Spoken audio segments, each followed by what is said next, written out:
What's that? Out in space, it's a station with a T-Rex face, firing lasers and playing games and killing all those herbivores. Out beyond the atmosphere, he's collecting stuff and striking fear. Come on board and grab a beer for gameplay vids and retro cheer. T-Rex Space Station. Hi guys, it's Ben here from T-Rex Space Station. How's everyone doing? And firstly, I would just like to wish you all a very happy new year indeed. I hope you all had good New Year's Eves, and it's exciting to look forward to what 2015 will hold. Not just for our lives, but more importantly for our YouTube channels. I'm sure you've all got plans for things in 2015, and yeah, it's going to be an exciting year. One of the things that kind of happened over December was that I became very busy and a bit distracted, and I haven't really had a chance to interact with you guys. I feel like I've just been living in a bit of a bubble. I've been really preoccupied with job interviews and all these other life bits, and I feel like I've just kind of not had a chance to interact with everybody properly. So I'm sorry about that. And I think one of the best ways that I've ever managed to do that was through my 10 random questions video, which I did a while ago. So I thought it'd be fun to maybe do a little bit of a shorter one, but 5 random questions, loosely with a New Year theme, but not really. It's more just 5 random questions that I thought up, because I'm feeling lonely, and I wanted to have a bit of an interaction. So I will include the questions in the description below, so you don't have to watch me rambling on if you don't want to. But it'd be really cool if you guys could reply in the comments section, or if you could do video responses and get a bit of a discussion going, because that's what this is all about, really, isn't it? No, you say, this is all about just making gameplay videos on your own, which is kind of what I do, but yes. Anyway, I'm rambling.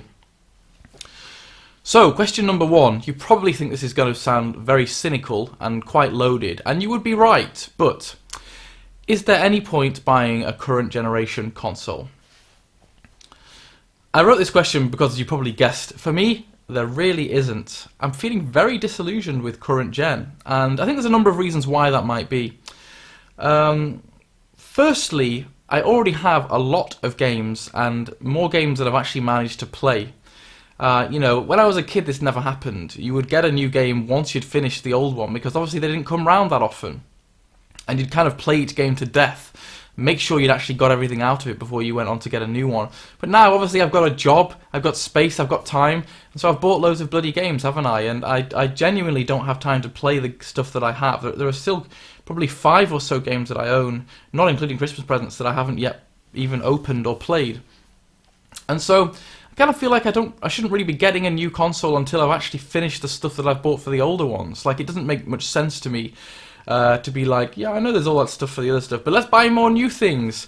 In fact, I think I'm getting a little bit, disillusioned with just buying and buying and buying, and I want to kind of stop a little bit and savour what I already have. So that's part of it. Secondly, there's very, very little that I actually want to play on the new generation consoles. I really just don't feel bothered. I mean, I know there was all that sort of furore, I suppose you could say, hype about Destiny being the cool new futuristic first-person shooter, and Titanfall or whatever. I just looked at it and I was like, I just really do not feel impressed by these games. There's nothing on the systems that really grabs me. Now, I suppose the Wii U would be the one that comes closest, because I'm a big Mario Kart fan and I'm a big Smash fan, and so those 2 games made me very, very close to buying a Wii U. Because they're amazing franchises, and Nintendo always do this. I'm like, I don't want any new systems, then they bring out a new Mario Kart and a new Smash, then I'm like, yes please, and when the new Zelda comes out, then I'll be really struggling. So I think that, the Wii U, I am curious about it because of those games, and I know it, out of all the systems, I think it's the one that's had the more impressive selection of titles, but there's really been not that much out in the last year. It's just like, bleh. And then the other thing is that, this is something that was discussed on the Retro Unlim live stream, is that actually at the moment it's very, very cross-platform, multi-platform at the moment. So, they would bring out a cool new game for the Xbox One, but they aren't yet making them exclusive, so you can easily buy them on the Xbox 360. The example would be Alien Isolation or Wolfenstein: The New Order. I'm very happy to play those on the 360, and to be honest with you, I think that they still look flipping good on the last generation. I think that they look great. I mean, presumably not as good as they do on the Xbox One, but the difference in the graphics is not big enough to make me want to go ahead and buy a new generation console.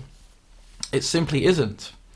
So that's kind of my feelings on it. I think the other thing that grabs me about the Wii U, though, is the fact that it is backwards compatible, and I guess it HDMI upscales your games, so it could be cooler for me to play my old games on that with a little bit of improvement and for making videos. But generally, I'm just not excited. I'm just completely happy, really, at the moment with my old generation consoles.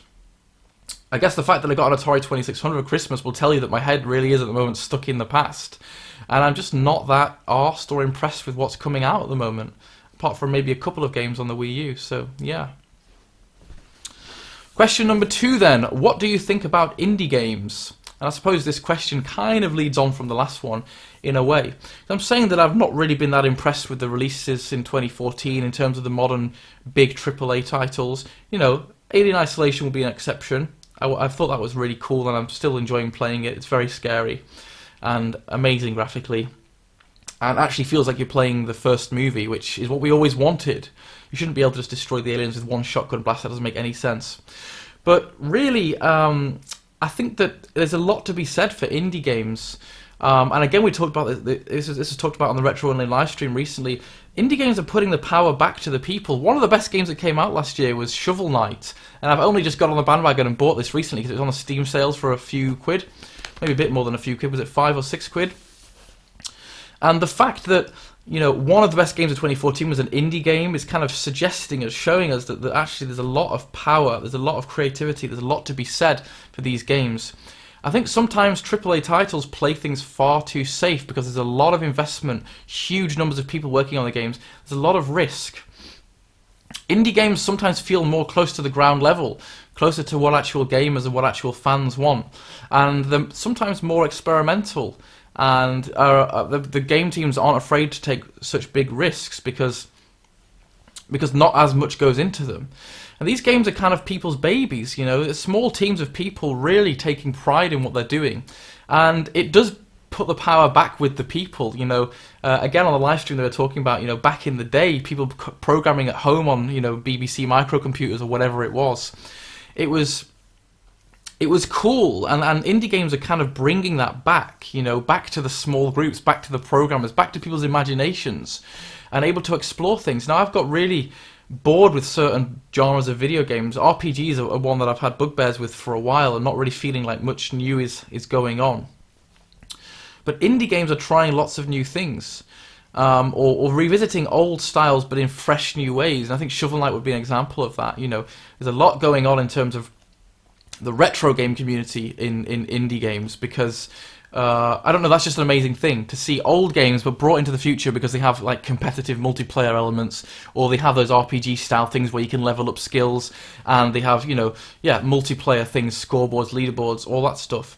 And so indie games are really impressive, a really big part of what I play at the moment, and they're cheap. I mean, it's like I will be much more likely to sort of take a punt and experiment with a game if it's 5 quid on Steam compared to being 35 quid, 40 quid for a AAA title that you buy from the shops. And so I think there's a lot to be said for indie games, and I wouldn't be surprised if some of 2015's best games were also indie games. So yeah, I think I've probably sung the praises of indie games enough there. I'm sounding like an indie game fanboy, aren't I? Number 3, so here's a New Year's styly one. Will there be any changes to your channel in 2015? I think I asked this one because it's always nice to hear what people's plans are for the new year, and some of you have probably already done videos about this already, but it's cool to talk about it, isn't it? And I think that I've had a few of my own ideas of how I could improve my channel. As I said, I felt a little bit isolated by being so busy recently, and one of the things that I think has slipped a little bit from my channel is the interaction and the fun. And so what I want to do is to try and do some more sort of collaborative style videos, I guess. And I know a few people, like Swifto has his Swifto Opinions videos where he talks about a topic with somebody else, and I've always really enjoyed those. I think it would be nice for me to do something similar to that, discussing a topic with different people from the gaming community. I was going to call it shooting the shit, but I don't know if that's acceptable on YouTube. Shooting the SH1T? I don't know. Anyway, there's a few little topics that I had in mind, and so I thought it would be really fun to try and plan some things like that. Maybe it would be, a monthly live stream, or just a monthly kind of Skype conversation that I would record with various different people. But I'd be really keen to get that going relatively soon. Now I've got past all my job interviews, I've got some more time to focus on the channel and where I want to go. So if you're interested in maybe having a Skype conversation about something loosely gaming related, and appearing on my channel, then please let me know, because I think it would be really fun, and I just kind of want to get more plugged into the gaming community rather than just feeling like I'm here making my little gaming videos on my own and not part of a wider thing. And of course, the Retro Unlim guys have been amazingly supportive, and I love being part of that, but I think that I need to be more proactive and maybe try and do some collab type videos. The other thing is that I really enjoy doing sort of game reviews or scripted, more structured type videos, and ones that I love watching are people's hidden gems videos or top 10 type stuff. So I am working on a few slightly more structured videos, a top 10, I'm not going to tell you what, but a top 10 type video, and so hopefully you'll see some more of those slightly more thought out, planned type videos. And the only problem with those is that they take a lot of time. Yeah, they take a lot of time because you've got to kind of write the script, plan all the footage. It's much more complex than just sticking a game on and chatting about it and having a laugh, which is really what I like doing, but I appreciate that those videos aren't always the most popular ones. And what people do sometimes appreciate is ones that have a bit more effort in. My Wii on the Rails shooters video is my second most popular video, and I think that when I have put the effort in and done something a little bit more, a little bit more difficult, a little bit more thought out, has gone down well. And actually, in that video, I didn't script it. I just spoke off the top of my head. But I did have to capture quite a lot of game footage to make it work. So yeah, there'll be some collaborative stuff, and there'll be some more reviewy, top 10-y, scripted type stuff from me, and then the rest will just be gameplay videos and a few chat type stuff. Because yeah, that's kind of what I find fun and what I'm probably good at. I mean, I'm not going to sing my praise. I don't think I'm great at this, but making gameplay videos is the one that I find easiest, certainly. So yes, there will be some changes, and they will be of that ilk. I've got a scratchy nose, blah. Question number 4. What's your opinion on selling games from your collection or downsizing? And I ask this because I'm coming to a slightly difficult juncture in my gaming collecting history. I've never done this. Well, I say that. I have. When I was a kid, I've told you guys before, when I was a kid, I often sold the previous generation to afford the next generation. So I sold my Mega Drive to get a PlayStation 1, and I sold my PlayStation 1 to afford games for my PS2. But I've never done this since I started actually collecting things as an adult. I've got loads of Mega Drive games and Wii games and everything, and I've never got rid of one, even if it's shit, because I don't know, it just feels weird doing that. Firstly, it's a lot of hassle. I can't be bothered putting it on all on eBay and things. And secondly, what if I want to play it at some point? And it feels weird, like a little part of me will be disappearing that I can't get back. But of course, I can get it back because I can just rebuy it. But I have got some games that I don't play, that aren't that good, that I picked up for cheap just because they were cheap, and I hate that kind of just for the sake of it buying. That's one of the things that I'm not going to be doing much anymore. And what's the point in me keeping them? I might as well get rid of them to make up some space. And Neve, my girlfriend, was saying that I should think about having a one-in, one-out policy now, where I don't really expand. I get rid of things that I'm not playing and put new things in, which I may do for things other than the Mega Drive and Wii, which are my main collections. Because I'm coming to a point now where I'm almost at capacity in terms of space. I can fit another shelf in my cabinet, but I think I need to think very seriously about how much more I buy. And downsizing might not be a bad idea. It might allow me, to sort of expand in different areas. So it's something that I'm not particularly comfortable with, but I think all of us as gaming collectors kind of come to a point where we need more space. I think one of the cool things is obviously using EverDrives or ROMs or ISOs and things. That can be, or digital purchases, because that can be a good way to free up space. So I guess that is technically a type of downsizing, but you're still owning the games or still playing them or able to access them. So it may be that I just digitalize some of it or use ROMs and things. But yeah, my opinions are that I don't like doing it, but realistically and practically, now that my collection is getting so big, I think that it's going to have to be something that I do. Sucks, doesn't it? I just want to have a big fortress made out of video games and sleeping in a bed made of Mega Drive games. That wouldn't be very comfortable, but it would be cool. Okay, number 5, the last question of my 2015 random stuff. Do you still play multiplayer games in person with friends? This sometimes feels like a thing of the past. Now that we have Steam and we have Xbox Live and we have all these massively multiplayer online what's it my bobs, old school sitting down with your mates playing games sometimes feels like it's dying out. I don't know that many people bother doing this anymore, and this is one of the things that I used to love doing when I was younger. Historically, it would be playing Micro Machines with a load of mates, or it would be playing Pokemon with all our link cables out and having like battle tournaments, or it would be playing Quake 2 on the PlayStation with a multi-tap. And some of my best gaming memories would be those evenings doing that, and it's something that I haven't done for ages. Recently, all my friends came round for Christmas type stuff, and we all played Micro Machines and a bit of Quake 2, and I really loved it. I had so much fun doing that, and sometimes I feel like modern gaming does encourage the breakdown of that kind of sit together, have a laugh with your friends type thing. The Atari 2600 is a great system to do that with. Like when I got it at Christmas, all my family would sit around and take it in turns to get higher scores on River Raid, and it was just so much fun. And you've got Combat, the game with the paddles, and I think that there is something that can be missing if you don't get around to doing that. So the answer is that no, I don't really still play multiplayer games in person with friends, but when I do, I've really enjoyed it. And I'm very keen to do it a little bit more.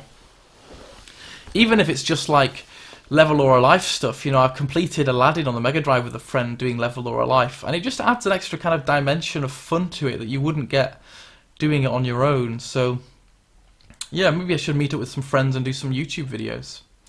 That's the other thing I forgot to say in 2015. I will try and do some more collab videos with Neve, because it's kind of fun having a bit of banter together and playing the games together. But we have to both be in the right mood to do it, because obviously I'm a pain in the arse to play with, and sometimes Neve's tired. But I think we should do some more of those ones. We did do quite a long half-an-hour style chat once. But we've both been drinking wine, so I think we might ply Neve with wine, and I can get her to do some more of those. Anyway, thanks for watching this video. I really look forward to hearing your responses, either in the comments below or in video responses. Take care, guys, and I wish you all the best for 2015.